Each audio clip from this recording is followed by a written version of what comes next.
ওই ছাগলের ৩ নাম্বার বাচ্চা, শোন আসল তথ্য দেই তোরে। শোন, কি বলেছিস তুই? রাশেদ খান, হ্যাঁ, কি গণপরিষদ, অধিকার পরিষদ, কি জানো কি রাজনৈতিক দল রে ভাই, জীবনও নাম শুনি নাই। এগুলো কোত্থেকে উঠা আসে, কোন রোহিঙ্গা কোন জায়গা থেকে উঠা আসে, উইরা এসে জুইরা বসে বাইরে ভাই, জীবনও চিনি না। এরকম মায়ের বই না খেলে তো জীবনে চোখেই পড়তো না। যাই হোক, চোখে পড়ার জন্য হয়তো বলছে, ওরা নিজেরাই হয়তো বলছে পুলিশ আর আর্মিরে ভাই আমরা পিটা পিটা পিটা। যাই হোক, জনগণের সম্মুখে আসছে, সবার দয়া মায়া উতলাই উঠতেছে। এতদিন তো কেউ পাত্তাও দেয় নাই। যাই হোক, এই রাশেদ খান এ বেটা কইছে যে তাদের কাছে খবর আছে, তথ্য আছে, জাপার কাঁধের উপর ভর করে নাকি আপা ফিরে আসার চেষ্টা করছে। শোন শোন রোহিঙ্গা, তোরে কই, হ্যাঁ, রোহিঙ্গাদের তো প্রথম জায়গা মনে হয় আসলে কে দিছিল? তোদের আপাই দিছিল, তাই না? আপার সাথে দেখিস না তোর তোর রোহিঙ্গা নেতা যে, হ্যাঁ হ্যাঁ, কিন্তু ছবি আছে, হ্যাঁ, মানে সেই সালাম করার ছবি আছে, মাথায় আশীর্বাদ নেওয়ার ছবি আছে। তো বুঝতে পারছিস, আপাই কিন্তু রোহিঙ্গা, মানে তোদের মতন রোহিঙ্গাদের জায়গাটা কইরা দিছিল। এর জন্য আসলে তোদের আতঙ্কটা একটু বেশি। আর একটা কথা শোন, শোন, জারদ সন্তান, রাজাকারের বাচ্চা, আর হচ্ছে রোহিঙ্গা, যেটাই বলি না কেন, তোদের কি ধারণা যেই আপা দেশ থেকে নাকি পালাই চলে গেছে, তারপরও 1 বছরে কত ঘন্টা হয় দিনে আমি হিসাব করতে পারবো না, এই এত ঘন্টার মধ্যে 1 থেকে 2 ঘন্টা শান্তিতে তোরা ঘুমাইতে পারিস নাই ভয়ে, ভয়ে। আর সেই আপা কারো কাঁধের উপর ভর কইরা ফেরত আসতে হবে, এটা বিশ্বাস করিস তুই? হ্যাঁ, এটা বিশ্বাস? এমন কোন রাজনৈতিক দল যারা হচ্ছে এই কৃতকর্মের সাথে জড়িত ছিল, 5ই অগস্টের কৃতকর্মের সাথে জড়িত ছিল, কিছু দল তো তারা চেহারাই দেখে নাই। এর মধ্যে হচ্ছে আন্দালি পার্থ একজন, আহারে সেই ভদ্র লোকটি, সে তো চেহারাই দেখায় না, কই যেন হারাই গেছে। তার রাজনৈতিক দলটি কি জীবিত আছে না ওটি মৃত, নিহত? আচ্ছা যাই হোক, আহত নিহত যেটাই হোক, তাতে আমাদের কি। তো তোরে বলছিলাম রাশেদ খান, শোন, যিনি 5ই অগস্টে তোদের ভাষ্য মতন দেশ ছেড়ে পালিয়ে গেছে, হ্যাঁ, যেই রাজনৈতিক দলকে তোরা নিষিদ্ধ করে দিয়েছিস, হ্যাঁ, তার অঙ্গ সংগঠনের কার্যক্রমকেও নিষিদ্ধ করে দিয়েছিস, ছাড়া শান্তিতে ঘুমাইতে পারছিস কি? সবাই নাকি পলাই গেছে, তাহলে তোর বাপ দাদা 14 গোষ্ঠী হচ্ছে এখন জেলে ভরতেছস, হ্যাঁ?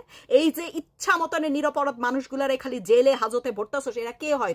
তোর শ্বশুর হয়, তোর লাং হয়, তোর কে হয়? হ্যাঁ, সব যদি আওয়ামী লীগ পলাই গিয়া থাকে, কে হয়? এরা কারা?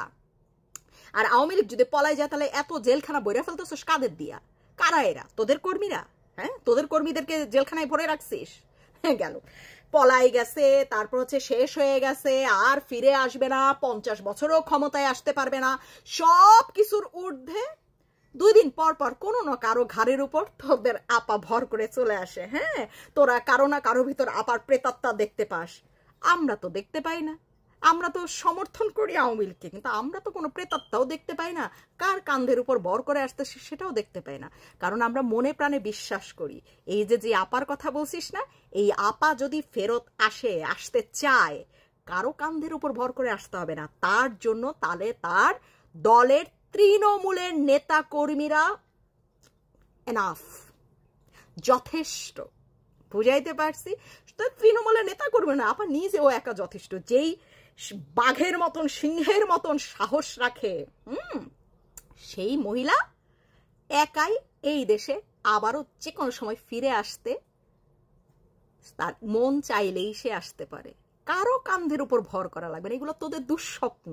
এর কাঁধের উপর, তার মানে এটা হচ্ছে তোদের স্বার্থ উদ্ধার করার জন্য, বা যাদেরকেই তোদের একটু নজরে মানে লাগে, খারাপ লাগে, তাদের উপর কোনো একটা জিনিস চাপাই দেওয়ার পরে হয়ে যায়, ওটার অর্থ হয়ে যায় কি আপা তাদের কাঁধের উপর ভর করে চলে আসবে।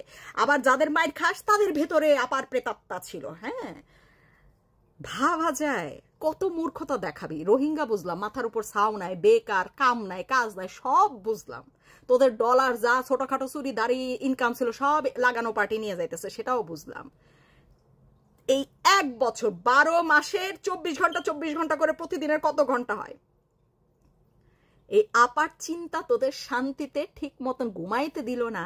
সেই আপা কারো কাঁধে ভর করে বাংলাদেশে আসবে, এটা মনে করলি কি করে? এটা মনে আসলো কি করে? আপার কি শক্তির অভাব আছে?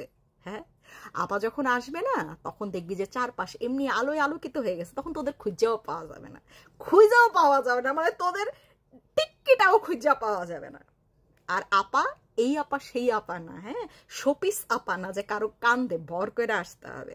এই আপা হচ্ছে তোরা যেই মাটির উপর দাঁড়ায় আসিস না, বেইমানের গোষ্ঠী, বাংলাদেশ, এই বাংলাদেশের সৃষ্টির মহানায়কের মেয়ে হয়, কন্যা শেখ হাসিনা।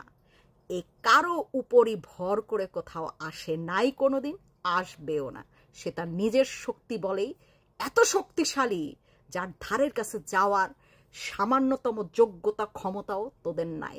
তোর নুরা পাগলারে জিজ্ঞেস কর, যেদিন শেখ হাসিনা তার হাত মাথার উপর হাত রাখছিল সেদিন সে তারে কতটা ভাগ্যবান মনে করে ফেলছিল, জিজ্ঞেস কর। ব্যাপারটা এরকম। হ্যাঁ, আপার জন্য জাপা দরকার হয় না, নুরা পাগলা দরকার হয় না, বিএনপি দরকার হয় না, জামাত দরকার হয় না, এনসিপি দরকার হয় না, কাউরে দরকার হয় না। আপা একাই 1000। বুঝাইতে পারছি? পারলে ঘুমা, শান্তিতে ঘুমায়ে প্রমাণ কর যে তোরা ঘুমাচ্ছিস।